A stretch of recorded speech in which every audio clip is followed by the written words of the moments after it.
Good morning everyone. Higher Destiny में आप सभी का स्वागत है। हम परमेश्वर के शुक्रगुजार हैं कि परमेश्वर ने फिर हमें मौका दिया अपने कदमों में बैठने का और उसके चरणों में बैठकर उसके साथ रूबरू होने के लिए हम खुदा के बहुत ही शुक्रगुजार हैं। आज जो है हम लेव अवस्था उसका 25 अध्याय और उसकी 36 अध्याय की 25 अध्याय की 36 आयत से जो है आज हम पढ़ने वाले हैं। हम ऑलरेडी जो है वो देख चुके हैं कि खुदा किस तरह से 23 वचन में खुदा कहता है कि ये धरती जो है वो मेरी है। और हम ऑलरेडी डिस्कस कर चुके हैं कि खुदा ने जो है ये धरती भी जो है और ये जो जिस्म खुदा ने हमें बख्शा है ये भी हमें लीज पे जो है वो दिया गया है। और इन सभी चीजों की अकाउंटेबिलिटी जो है खुदा हमसे जो है वो जरूर लेगा। और 50वें वर्ष में हम देख रहे थे कि किस तरह से वो जो लीज में दी गई जमीन है वो दोबारा वापस जो है ऑनर के पास जो है या जिसकी जमीन थी उसके पास जो है वो आती थी। और एक दिन हम भी जानते हैं कि परमेश्वर जो है इस जमीन को भी वापस अपने लिए जो है वो लेगा। और इसी चीज को इस व्यवस्था को हम देख रहे थे और आज हम जो है वो आगे देखेंगे। पर इससे पहले हम आगे जाएं, आइए अपने सिरों को झुकाएंगे और हम प्रार्थना में जाएंगे। हमारे स्वर्गीय खुदावंद, हम आपके निहायत ही शुक्रगुजार हैं कि आप हमारे परमेश्वर हैं। और खुदावन, आपसे कोई भी पाप हमारा छुपा नहीं है। बहुत सारे पापों से खुदावन हम अपना इनकार कर चुके हैं, पर अभी भी खुदावन जो कमियां हमारे बीच में हैं, जो हम देखने में, सुनने में, बोलने में कोई गलत करते हैं, तो खुदावन उसकी भी हम क्षमा चाहते हैं। हमें माफ कर दें, हमारे दिलों को साफ कर दें खुदावन। अपने पवित्र लहू से धोकर साफ करें प्रभु। अपनी पाकरू से हमें भर दें, ताकि खुदावन हम आपके चरणों में हमेशा आपके कलाम को सुनते रहें। और जैसा विश्वास आप चाहते हैं खुदावन, वो विश्वास आपके कलाम से हमारी जिंदगियों में आता रहे। और हम आपके साथ ऐसे ही चलते चलते एक दिन स्वर्ग की बादशाह में पहुंच सके। प्रभु हमारे साथ हो, हमें अपने से अलग ना करें। और जो पाप हमें आपसे दूर करते हैं खुदावन, उन्हें पूरब जैसे पश्चिम से दूर है इतनी दूर ही जाकर फेंक दे। खुदावन, हम पर दया करते हुए खुदावन हमें अपने समीप आने दें। और हमारी प्रार्थना है खुदावन, इस कलाम को भी हमारे तक आप पहुंचाएं। आप बोले, हम सुने, आप बढ़े, हम खटें और आपका नाम मुबारक ठहरे। इस प्रार्थना को हम यीशु के नाम से मांग लेते हैं। आमीन। आमेन। आमीन। सो आइए देखते हैं 35 आयत। फिर फिर यदि तेरा कोई भाई बंधु कंगाल हो जाए और उसकी दशा तेरे सामने तरस योग्य हो जाए, तो तू उसको संभालना। वह परदेशी व यात्री की नाई तेरे संग रहे। उससे ब्याज व बढ़ती ना लेना। अपने परमेश्वर का भय मानना, जिससे तेरा भाई बंधु तेरे संग जीवन निर्वाह कर सके। Hallelujah. So what a beautiful message is this कि खुदा जो है हर एक इंसान की जो है वो परवाह कर रहा है। हम खुदा के जो है वो हाथ हैं, हम खुदा की आंखें हैं। जैसे कि पौलुस इस बारे में जिक्र कर रहा है पहला कुरिन्थियन उसके 12 अध्याय में कि हम खुदा की देह के अंग हैं। और एक अंग जो है वो दूसरे अंग को, सपोज करें कि मेरे जो है वो पीठ में खुजली हो रही है, तो उस खुजली को मैं कैसे रिजॉल्व करूंगी, कैसे मैं उसको जो सही कर पाऊंगी। मेरा मेरे देह का जो दूसरा अंग है यानी मेरे हाथ हैं, वो उस चीज को जो है वो क्या करेंगे, रब करेंगे ताकि वो खुजली जो है वो खत्म हो जाए। इनफैक्ट अगर बाई चांस किसी भी तरह से मेरी आंख में कोई तिनका चला गया है, तो कौन हेल्प कर रहा है? मेरा हाथ हेल्प कर रहा है, उस तिनके को जो है वो मैं बाहर निकाल रही हूँ। सो उसी तरह से एग्जैक्टली खुदा जो है अपनी व्यवस्था, जब भाई बंधु के बीच में मोहब्बत की जिक्र आता है जो कि दूसरा हुक्म यीशु मसीह ने कहा है, तो उसमें सिर्फ ये नहीं है कि हमारी नीयतें अपने भाई के लिए अच्छी हैं, बट एक्शंस जो हैं वो बहुत ज्यादा जरूरी हैं, जो ये दिखाते हो कि हम उनकी परवाह करते हैं। जैसा हम अपने आप से मोहब्बत करते हैं वैसा ही हम उनसे भी जो है वो मोहब्बत करते हैं। सो इसीलिए याकूब की पत्री में लिखा, विश्वास बिना कार्य मुर्दा है। क्योंकि कर्म से या कार्य से ही पता लगता है कि हमारा विश्वास क्या है। सो यहाँ पर खुदा ने जो व्यवस्था दी है, तभी मैंने कहा उसकी सारी व्यवस्थाएं जितनी भी हमने आज तक देखी हैं, चाहे मॉरल लॉ हो, चाहे वो हेल्थ लॉ हो, चाहे वो सेरेमोनियल लॉ हो, जुडिशियल लॉ हो, वो उसका समराइज जो है, उसको जो है क्या कहते हैं, दो हुक्मों में जो है खुदा ने नए नियम में आकर जो है वो कह दिया है कि तू अपने परमेश्वर से मोहब्बत कर और अपने पड़ोसी से अपने जैसी मोहब्बत कर। सो वो कामों में दिखनी चाहिए, और वही काम जो है व्यवस्था बता रही है कि कैसे हम दिखा सकते हैं। सो इसलिए यहाँ पे लिखा कि अगर कोई भाई बंधु कंगाल हो जाए, तो उसकी दशा तेरे सामने तरस योग्य हो जाए, तो उसको संभालना, उसको अपने साथ रखना, उस पर कोई भी ब्याज ना डालना, डेट ना डालना, ना बढ़ती ना कम, मतलब कुछ ब्याज की जो है वो बात करना, खुदा का भय मानना कि तू खुदा से मोहब्बत करता है, तो अपने भाई से भी जो है वो क्या करेगा, मोहब्बत जो है वो करेगा, ताकि तेरा भाई जो है तेरे संग जीवन निर्वाह कर सके। यानी उसकी दशा इतनी बुरी मत कर देना कि उसको सांस ही ना आए, वो इतना दब जाए तुम्हारे देने देन लेन में, कि वो अपनी जिंदगी को एंजॉय ही ना कर पाए। So he God is more concern about our brothers and sisters. तभी यीशु मसीह ने मत्ती की इंजील उसके 25 अध्याय में जब भेड़ और बकरियों को अलग करने की बात की, तो यीशु मसीह ने उनसे कहा कि मैं भूखा था, तुमने मुझे रोटी नहीं दी, मैं प्यासा था, तुमने मुझे पानी नहीं दिया, मैं बीमार था, तुमने मेरी सुधि नहीं ली। सो वो कहने लगे कि प्रभु, हमने कब तेरी सुधि जो है वो नहीं ली। तो यीशु मसीह ने क्या पलट के जवाब दिया, जो कुछ तुमने छोटे से छोटे भाई के साथ नहीं किया, वो तुमने मेरे साथ नहीं किया। सो अल्टीमेटली जो विजिबल है हमारे लिए, अगर हम उनके साथ नहीं करते हैं जो हमें करना चाहिए, तो हमने खुदा के साथ भी नहीं किया है। सो जजमेंट जो है वो बेस्ड किस पे है, क्या खुदा से मोहब्बत है, क्या अपने पड़ोसी से जो है वो मोहब्बत है, क्या उनके दुख में हम शरीक होते हैं। हम खुशी में शरीक हो ना हो, पर दुख में शरीक होना जो है वो बहुत ही जरूरी है। सो यहाँ पर खुदा ने जो है हुक्म पुराने नियम में जो दिया है, वही हुक्म आज भी है, बस उसको समराइज कर दिया गया, ताकि आप जाकर ओल्ड टेस्टमेंट जब पढ़ेंगे, तो आपको वो सारे हुक्म जो है वो सामने आ जाएंगे। यानी इट्स अ लिंक, आपको लिंक दिया गया है, उस लिंक पे क्लिक करेंगे तो ओल्ड टेस्टमेंट की सारी व्यवस्था आपको जो है वो दिखाई दे देगी। Are you getting me? So New Testament में गॉड इज मोर एडवांस, कि he is just giving us a link. वो हमें सिर्फ लिंक दे रहे हैं, टर्म एंड कंडीशन उस लिंक में है, आप पढ़ लें और इसे साइन कर दें। जी। Amen? हम्म। सो 37 आयत। उसको ब्याज पर रुपया ना देना और ना उसको भोजन वस्तु लाभ के लालच से देना। मैं तुम्हारा परमेश्वर यहोवा हूँ। मैं तुम्हें कनान देश के लिए और तुम्हारे परमेश्वर ठहरने की मनसा से तुमको मिस्र देश से निकाल लाया हूँ। फिर यदि तेरा कोई भाई बंधु तेरे सामने कंगाल होकर अपने आप को तेरे हाथ बेच डाले, तो उससे दास के समान सेवा ना करवाना। सो यहाँ पर हम देखते हैं कि खुदा जो है नीड को पूरे करने की जो है वो बात कर रहा है, लग्जरी को नहीं। सो किसी भी तरह से ब्याज पर रुपया ना देना, पहली बात तो वो गरीब है, ब्याज में उठाएगा तो और डेट में जाएगा, और उसको भोजन वस्तु लाभ के लालच से देना, और ना ही उसको भोजन वस्तु लाभ के लालच से देना। यानी कुछ लाभ मुझे मिले तो यू नो इसलिए मैं उसे दे रहा हूँ। बहुत सारे लोग जो हैं, इसीलिए यीशु मसीह ने कहा कि अगर लाइक क्या बड़ा काम किया, अगर तुमने दिया इसलिए कि तुम्हें पलट के जो है वो दिया जाए, उसे दो कि तुम दो पर तुम्हें कोई दे ना सके। Are you getting me?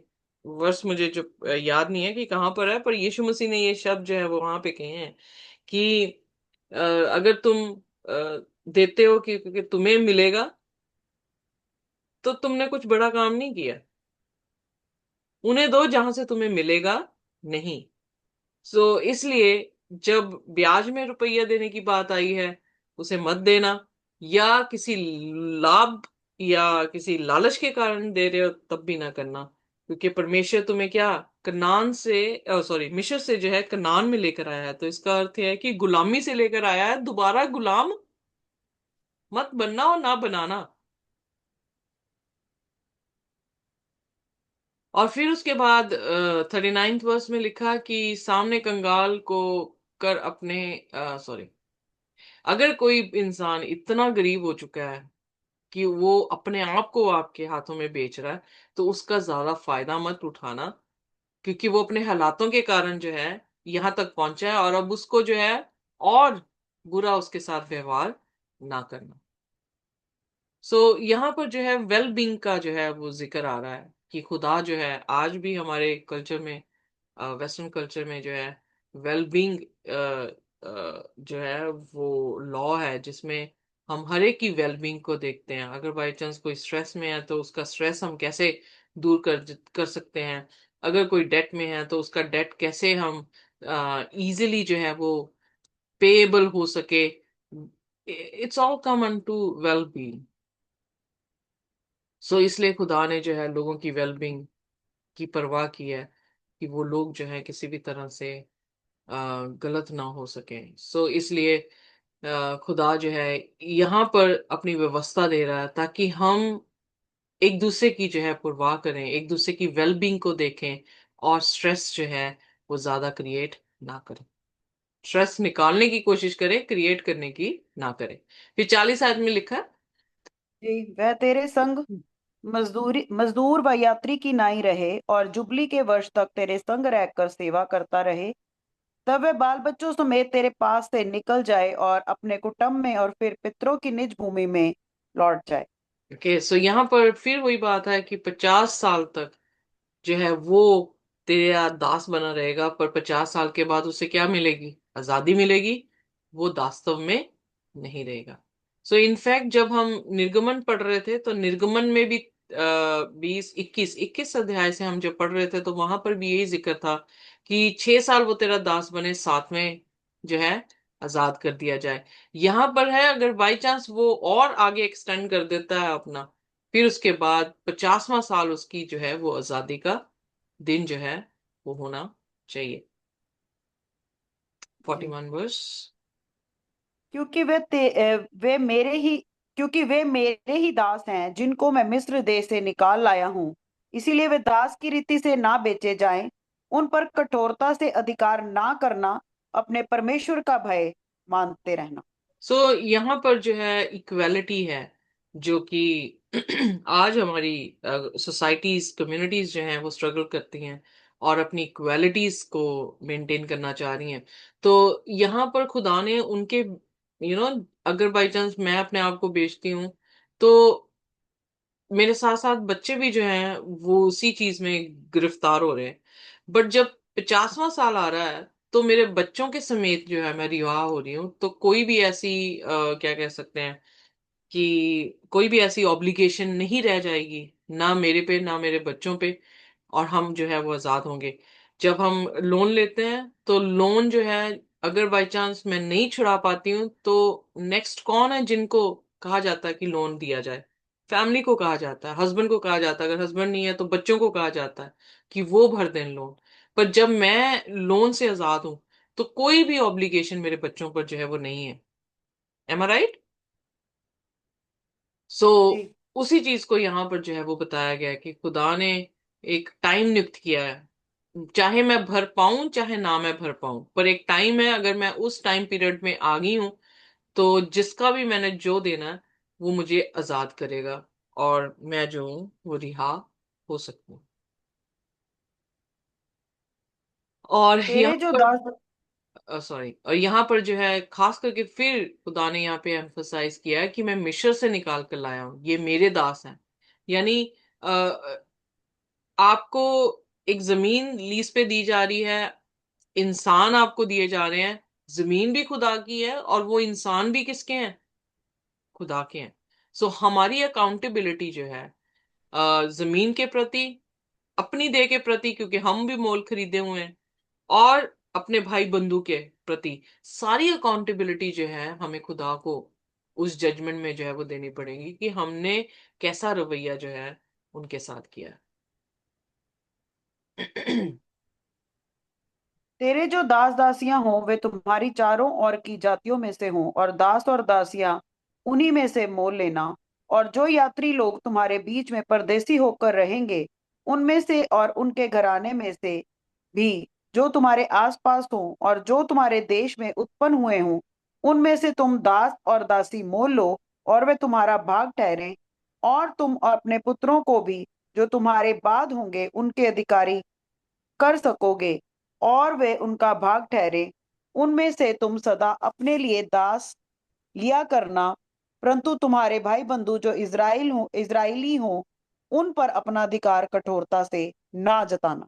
सो यहाँ पर हम देखते हैं पहली चीज कि खुदा ने ये कहा कि 43rd वर्स, उस पर कठोरता से अधिकार ना करना, अपने परमेश्वर का भय मानते रहना। सो यानी परमेश्वर का भय कैसे माना जाएगा? जब खुदा से मोहब्बत होगी, और इसीलिए खुदा से मोहब्बत होगी तो अपने भाई पर जो है वो हम रहम जो है वो फरमाएंगे। सो यहाँ पर जो दास दासियां हैं, चारों ओर की जातियों में से जो है वो ली जा सकती हैं। यानी वो लोग जो हैं अन्य जाति के हैं, वो आपके दास बन सकते हैं, वो आपके घर में जो है वो काम कर सकते हैं, कोई परदेसी भी जो है वो आके काम कर सकता है। और इनफैक्ट जब वो आपके साथ काम कर रहा है, इसीलिए आप सब्बत की जब हुक्म को देखते हैं तो वहां पर क्या लिखा है? वहां पे लिखा है कि तेरा बेटा, तेरी बेटी, और कोई भी परदेसी, तेरा दास, तेरी दासी, जानवर भी इवन गिनाए हैं। और साथ में लिखा है कि जो परदेसी भी तेरे घर में आ गया, वो भी क्या करे? सब्बत को विश्राम जो है वो करे। सो जो इमेजिन करें कि जो लोग हमारे घर में काम कर रहे होंगे, या सब्बत के दिन हम उन्हें विश्राम दिन दे रहे हैं, या सब्बत दिन के दिन वो काम नहीं कर रहे हैं, तो वो अल्टीमेटली आपके इन्फ्लुएंस में, आपके इम्पैक्ट में जो है वो खुदा के कलाम को फॉलो कर रहे हैं। और अगर आपका रवैया उनके साथ अच्छा है, आप उनके साथ कठोरता नहीं कर रहे, तो आप देख सकते हैं कि वो लोग ट्रांसफॉर्म हो सकते हैं इजिली, वो खुदा को जान सकते हैं इजिली, वो खुदा के हुक्मों को मान सकते हैं और खुदा के जैसे बन सकते हैं। यू नो, सो हमारे रवैये से, हमारे फॉलो करने से, खुदा के हुक्मों को फॉलो करने से, जो भाई बंधु हमारे बीच में हैं, जो स्ट्रेंजर्स में हमारे पास हैं, जो दास दूसरी जगहों से हमारे पास हैं, they will also keep the commandments of God. So हमारा प्रचार कैसे हो रहा है? हमारा प्रचार हमारे कामों से हो रहा है। हमें बोल बोल के बताने की जरूरत नहीं है। बी ए सरमन, हम खुद सरमन बन जाएंगे। उससे जो है लोगों पे क्या होगा? इम्पैक्ट होगा। और इसीलिए खुदा ने जो है ये हुक्म दिया है कि हम जो है उनके साथ भी कठोरता से व्यवहार ना करें। ऐसा ना हो कि वो हमारे खुदा को हमारे कामों की रिफ्लेक्शन से जो है वो गलत सोचें कि वो गलत खुदा। फिर 47th वर्स। जी। फिर यदि तेरे सामने कोई परदेसी व स्त्री धनी हो जाए, और उसके सामने तेरा भाई कंगाल होकर अपने आप को तेरे सामने उस परदेशी व यात्री उसके वश के हाथ में बेच डाले, तो उसके बिके जाने के बाद वह फिर छुड़ाया जा सकता है। उसके भाइयों में से कोई उसे छुड़ा सकता है। तो यहाँ पर रिडीमिंग की बात आई है कि हम जो है वो रिडीम करें।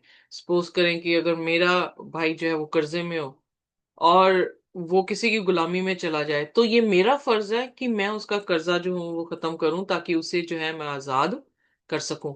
इसीलिए जैसे हमने ऑलरेडी बताया कि रूथ के कहानी में बोआज ने जो है रूथ को जो है वो रिडीम किया। और एक और चीज हम ध्यान दें कि जब यीशु मसीह थे इस धरती पे, तो वहां पर एक सरदार था जो यीशु मसीह के पास आया, यानी अथॉरिटेटिव पर्सन था। और वो उसने जो है लोगों को भेजा कि यीशु मसीह के पास जाकर मेरे दास के लिए जो है वो विनती की जाए कि मेरे दास को चंगा कर दिया जाए। Are you getting me? तो यीशु मसीह ने कह रहा कि इतना विश्वास मैंने पूरी इज़राइल में नहीं देखा। क्यों अप्रिशिएट कर रहा है? क्योंकि उसने व्यवस्था को फॉलो किया है। व्यवस्था क्या कह रही है कि दास भी अगर क्यों ना हो, मुझे उसकी केयर करनी चाहिए। और वो शख्स जो है गैर जातियों का था, पर जैसे फकी फरीसी बोल भी रहे थे कि इसने जो है वो सिनेगॉग्स बनाए हैं हमारे लिए। तो यानी वो खुदा के लोगों में से उसके रिफ्लेक्शन को देख चुका था, उसका सॉफ्ट कॉर्नर था, और शायद हो सकता है कि हुक्मों को भी जानता हो, और खुदा के हुक्म में चल भी रहा होगा। तभी खुदा ने उसके जैसा विश्वास पूरी इज़राइल में इसलिए नहीं देखा क्योंकि वो खुदा के वचन को रिफ्लेक्ट कर रहा है। और उसका कंसर्न क्या था कि मेरा जो दास है वो बीमार है, मरने पर है, इसके लिए दुआ करो कि ये जीवित जो है वो हो जाए। सो रिडीम कर रहा है उसको। Are you getting me? जी। So 48th verse. जी। वह उसका चाचा व चचेरा भाई तथा उसके 40। कुल का कोई भी निकट कुटुंबी उसको छुड़ा सकता है। वह यदि वह धनी हो जाए तो वह आप ही अपने आप को छुड़ा सकता है। वह सो अपने मोल लेने के या वह फर्दर। अपने मोल लेने के साथ अपने बिकने के वर्ष से जुबली के वर्ष तक हिसाब करे और उसके बिकने का दाम वर्षों की गिनती के अनुसार हो, अर्थात वह दाम मजदूरी के दासों के समान उसके साथ होगा।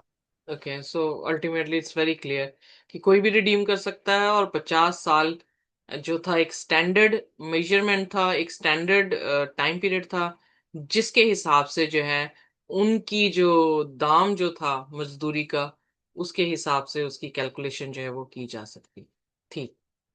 आगे पढ़ते हैं सिस्टर जी। जी। और यदि जुबली के वर्ष थोड़े वर्ष रह गए हों तो भी वे अपने स्वामी के साथ हिसाब करके अपने छुड़ाने का दाम देने उतने ही वर्षों के अनुसार फेर दे। वे अपने स्वामी के संग उस मजदूर के समान रहे जिसकी वार्षिक मजदूरी ठहराई जाती हो, और उसका स्वामी उस पर तेरे सामने कठोरता से अधिकार ना जताने पाए। हम्म। और यदि वह इस रीति से छुड़ाया ना जाए तो वह जुबली के वर्ष में अपने बाल बच्चों समेत छूट जाए, क्योंकि इज़राइल मेरे ही दास हैं। वे मिस्र देश से मेरे ही निकाले हुए दास हैं। मैं तुम्हारा परमेश्वर यहोवा हूँ। तो अगर खुदा ने जिसे आजाद किया हो, क्या हम उसे गुलाम बना सकते हैं?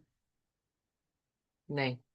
सो इसलिए अगर खुदा ने उन्हें मिस्र से निकाल कर आजादी दी है, कनान मुल्के कनान में जो है उन्हें रखा है, तो खुदा के हुक्म के अनुसार हर एक इंसान को उसी नजर से देखा जाए कि वो खुदा के बशिंदे हैं, खुदा के लोग हैं, और हमें खुदा के लोगों किसी के साथ अपने जैसा जो है वो क्या करना है, व्यवहार जो है वो करना। सो इवन जो दास हैं उनके लिए भी खुदा ने जो है वो ऐसी पॉलिसीज बनाई, ऐसी व्यवस्था बनाई, आज की भाषा में बात कर रही हैं, ऐसी पॉलिसीज प्रोटोकॉल्स रखे हैं जिसमें वो डिस्ट्रेस ना हो जाए, ओवर स्ट्रेस ना हो जाए। उनकी भी जिंदगी में एक आशा दे रखी थी कि अगर वो नहीं भी छुड़ा पा रहे हैं, अगर उनके कुटुंब में से कोई भी उन्हें छुड़ा भी नहीं पा रहा है, तो देर इज अ टाइम, एक टाइम आ जाएगा जिसमें वो ऑटोमेटिकली आजाद हो जाएंगे। वेल, शादी में जो क्या कहते हैं तलाक की बात आती है, तो तलाक में भी क्या है, अगर बाई चांस कोई तलाक नहीं दे रहा एक पार्टनर, और दूसरा पार्टनर जो है उससे अलग 2 साल रह गया, तो वो ऑटोमेटिकली जो है वो कर आजाद कर दिए जाते हैं। वेल, खुदा ने, ये खुदा के हुक्म के अनुसार नहीं है। खुदा का हुक्म है जब तक मौत तुम्हें जुदा ना करे तुम अलग नहीं होगे। सो ये लॉ जो है, सिविल लॉ, ये एक तरह से जो है इस दुनिया ने अपनी तरफ से बनाए हैं। बट जो खुदा के हुक्म है, खुदा के हुक्म जो है, जैसे इन लोगों ने टाइम पीरियड दिए हैं, वैसे खुदा ने कहाँ से ये उठा के लाए टाइम पीरियड का सिस्टम? खुदा के वचन से। और खुदा के वचन में ही जो है हम क्या देखते हैं कि एक टाइम पीरियड है जिसमें अल्टीमेटली ऑटोमेटिकली जो है, अगर टाइम पीरियड आ गया है तो वो लोग क्या हो जाएंगे, आजाद। और इनफैक्ट सिर्फ वो इंसान ही जिसने डेट लिया, उसका पूरा परिवार जो है बिना डेट पे किए क्या हो जाएगा, उसे आजाद करना ही पड़ेगा और वो आजाद हो जाएगा। तो इसलिए खुदा ने जो है ये हुक्म, जैसे मैंने कहा कि इसीलिए दे रखे हैं कि हम जो हैं वो खुदा की रूबरू हो सकें, हम खुदा के फितरत में, उसकी तरबियत में तब्दील हो सकें, और ऐसा विश्वास जो काम में दिखे, खुदा उसकी सराहना जो है कर सके। सो आइए हम भी वो विश्वास रखें जो हमारे कामों में जो है वो नजर आ सके। सो अपने सिरों को झुकाएंगे और हम प्रार्थना में जाएंगे। कोई भी जन जो है वो हमारे लिए प्रार्थना कर सकता है।